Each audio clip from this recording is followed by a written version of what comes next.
உன் கைகளின் பிரயாசத்தை நீ சாப்பிடுவாய் என்று வேதவசனம் சொல்லுகிறது. அவர்களை வர்த்திக்க பண்ணுவேன் என்று கர்த்தர் சொல்லுகிறார். நான் உன்னை வெறுத்து விடவில்லை என்று கர்த்தர் சொல்லுகிறார். இன்றைக்கு கர்த்தர் நமக்கு தருகிற ஒரு வார்த்தை வார்த்தை வார்த்தை சாத்தானை உங்கள் கால்களின் கீழ் நசுக்கி போடுவார்.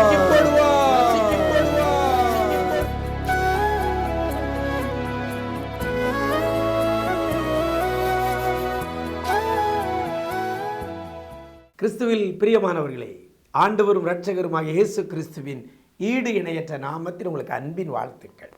நிஜம் தொலைக்காட்சியின் இந்த விசேஷித்த வார்த்தை நிகழ்ச்சி மூலமாக உங்களை சந்திப்பதிலே மிக்க மகிழ்ச்சி அடைகிறேன். நல்லா இருக்கிறீங்களா? எல்லாரும் ஆண்டவர் கிருபையில நல்லா இருப்பீங்கன்னு கர்த்தருக்குள் நம்புகிறேன். இந்த நாளில் கூட கர்த்தர் நமக்கு தருகிற ஒரு வார்த்தை ரோமர் 16ஆம் அதிகாரம் 20ஆம் வசனத்தில் இவ்வாறாக சொல்லப்படுகிறது. சாத்தானை உங்கள் கால்களின் கீழே நசுக்கி போடுவார் என்று வேதவசனம் சொல்லுகிறது. நசுக்கி போடுவாராம். யாரை? சாத்தானை. எங்க? கால்களின் கீழே. யார் கால்களின் கீழே? உங்கள் கால்களின் கீழே என்று சொல்லி இந்த வசனத்தில் சொல்லப்பட்டிருக்கிறது. சாத்தானை உங்கள் கால்களின் கீழே நசுக்கி போடுவார். எனக்கு அருமையான தேவ ஜனமே, இன்றைக்கு சத்துருவானவன் நம்முடைய வாழ்க்கையில் நிறைய ஆசீர்வாதங்களை தடுத்து கொண்டிருக்கிறான். வரவேண்டிய நன்மைகளை கெடுத்து கொண்டிருக்கிறான். சமாதானத்தை தடுத்து கொண்டிருக்கிறான். பொருளாதார ஆசீர்வாதங்களை தடுத்து கொண்டிருக்கிறான். மனதளவில் சமாதானம் இல்லாத நிலைமைக்கு கொண்டு போய் கொண்டிருக்கிறது இந்த சத்துருடைய செயல், இந்த சாத்தானுடைய செயல்கள்.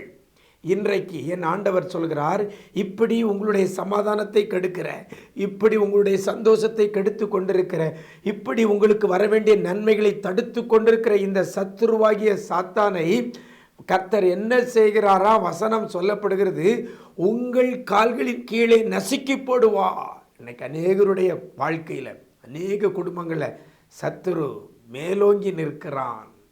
சத்துருடைய கிரியைகள் தலை தூக்கி நிற்கிறது.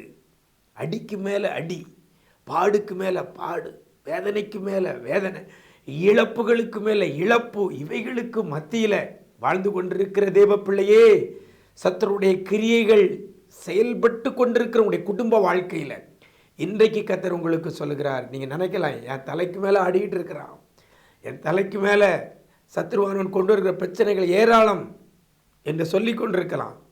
இன்னைக்கு கர்த்தர் சொல்லுகிறார், அப்படி உங்கள் தலைக்கு மேலே உடைய வாழ்க்கையில் மொத்தத்தையும் ஆட்டி படைத்து கொண்டிருக்கிற அந்த சத்ருவான சாத்தானை உங்கள் கால்களின் கீழே நசுக்கி போடுவார் என்று சொல்லப்பட்டிருக்கிறது. எவ்வளவு பெரிய ஆசீர்வாதம், எவ்வளவு பெரிய விடுதலை உடைய வாழ்க்கையில் இன்னைக்கு கர்த்தர் செய்ய போகிறார். இது உங்களால் என்னால் செய்ய முடியாது. யார் செய்வாராம்? வசனத்தில் ஆரம்பத்தில் சொல்லப்படுகிறது, சமாதானத்தின் தேவன். நம்முடைய ஆண்டவர் சமாதானத்தின் தேவன். அந்த சமாதானத்தின் தேவன் இதை செய்வார். எதை? சத்ருவை, சாத்தானை உங்கள் கால்களின் கீழே நசுக்கி போடுவார். சரி, எப்போ போடுவார்? எனக்கு விரோதமாக எழும்புகிற சாத்தானை, எனக்கு விரோதமாய் தலை தூக்கி நிற்கிற சாத்தானை சமாதானத்தின் தேவன் எப்போ என் கால்களின் கீழே நசுக்கி போடுவார்னு அந்த வசனத்தில் அழகாக சொல்லப்படுகிறது. எப்படி? சீக்கிரமாய். சீக்கிரமாய். ரொம்ப நாளாக நீங்கள் சத்ருவினால் கஷ்டப்பட்டு கொண்டிருக்கலாம். சத்ருடைய செயல்பாடுகள், சாத்தானுடைய கிரியைகள்னால நிம்மதியை இழந்து ரொம்ப நாளாக கஷ்டப்பட்டு இருக்கலாம். என் ஆண்டவர் உங்களை பார்த்தான்னு சொல்கிறார், சீக்கிரமாய் சீக்கிரமாய் அந்த சாத்தானை உங்கள் கால்கள் கீழாக போடுவார், இல்லை நசுக்கி போடுவார் என்று சொல்லப்பட்டிருக்கிறது. எனக்கு அருமையான தேவ ஜனமே, இது என் ஆண்டவரால் முடியும். அப்படியானால் அந்த சமாதானத்தின் தேவன் இதை சீக்கிரமாய் செய்ய வேண்டுமானால் நீங்களும் நானும் சமாதானத்தின் தேவனாகிய நம்முடைய ஆண்டவராகிய இயேசு கிறிஸ்து விரும்புகிறபடி நம்முடைய வாழ்க்கையை அமைத்து கொள்ள வேண்டும். துணிகரமான பாவங்களுக்கு விலகி ஓடணும். ஆண்டவருக்கு பிரியமில்லாத காரியத்தை செய்வதிலிருந்து பின்வாங்கணும். என் ஆண்டவருக்கு இது பிரியமல்ல, சமாதானத்தின் தேவனுக்கு இதில் உடன்பாடு இல்லை அப்படின்னு சொல்லி ஒவ்வொரு காரியத்திலையும் நம்ம பரிசுத்தமாய் வாழ நம்மை அர்ப்பணித்து கொண்டால் அந்த சமாதானத்தின் தேவன் உங்கள் கால்களின் கீழே உங்களுக்கு எதிராக இருக்கிற சாத்தானை நசுக்கி போடுவார். சும்மா போட மாட்டார், நசுக்கி போடுவார். எனக்கு அருமையான தேவஜனமே, கர்த்தர் நசுக்கி போட்டார்னா அதுக்கப்புறம் அதெல்லாம் செயல்பட முடியாது. இன்றைக்கி நம்ம காலுக்கு கீழே நம்ம ஒரு எறும்பை நசுக்கி போட்டோன்னு வைங்க, அந்த எறும்பு அதுக்கு ஒரு உயிர் வாழ முடியுமா? இல்லையே. எந்த ஒரு உயிரினத்தையும் நம்ம நசுக்கி போட்டாச்சுன்னா அது திரும்ப உயிர் பெற முடியாது. அப்படித்தானே நான் ஆண்டவர் செய்வேன் என்று சொல்கிறார். உங்களுக்கும் செய்வார். சத்ரு போராட்டத்தில் சிக்கி தவிக்கிற குடும்பங்களுக்கு இன்னைக்கு ஆண்டவர் செய்யப்படுற சமாதானத்தின் தேவனை நீங்கள் பற்றி கொள்ளுங்கள். அவர் சீக்கிரமாக இந்த காரியத்தை செய்வார். அப்படிப்பட்ட கிருபையை கர்த்தர் தருவாராக. நாம் ஜெபிக்கலாமா?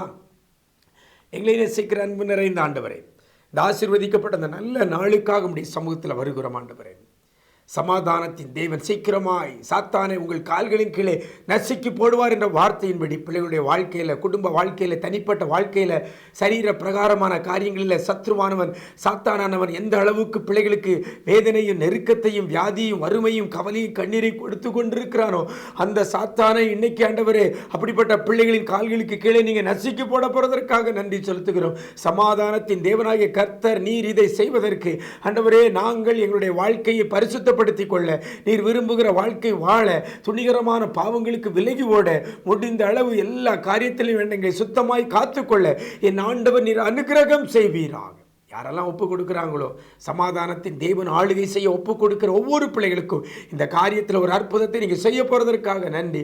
என்னென்ன காரியத்தை எதிர்பார்த்து இருக்கிறாங்களோ அத்தனை காரியத்தில் ஒரு உயர்வை நீங்கள் கட்டளையிடுங்க. இந்த நாள் முழுவதும் அப்படி பிரசன்னத்தில் மூடிக்கொள்ளுங்க. நன்மையும் கிருபையும் தொடரட்டும். மீட்பர் இயேசுவின் மூலம் ஜெபிக்கிறோம் நல்ல பிதாவே. ஆமேன், ஆமேன். பிரியமானவர்களே, சாத்தான் தலை தூக்குறான் அப்படின்னு கவலைப்படாதங்க. சீக்கிரமாய் அந்த சாத்தானை உங்கள் கால்களின் கீழே நசுக்கி போடுவார் நம்முடைய சமாதானத்தின் தேவன். அப்படிப்பட்ட கிருபை இன்னைக்கு உங்களுக்கு தருவாராங்க. God bless you.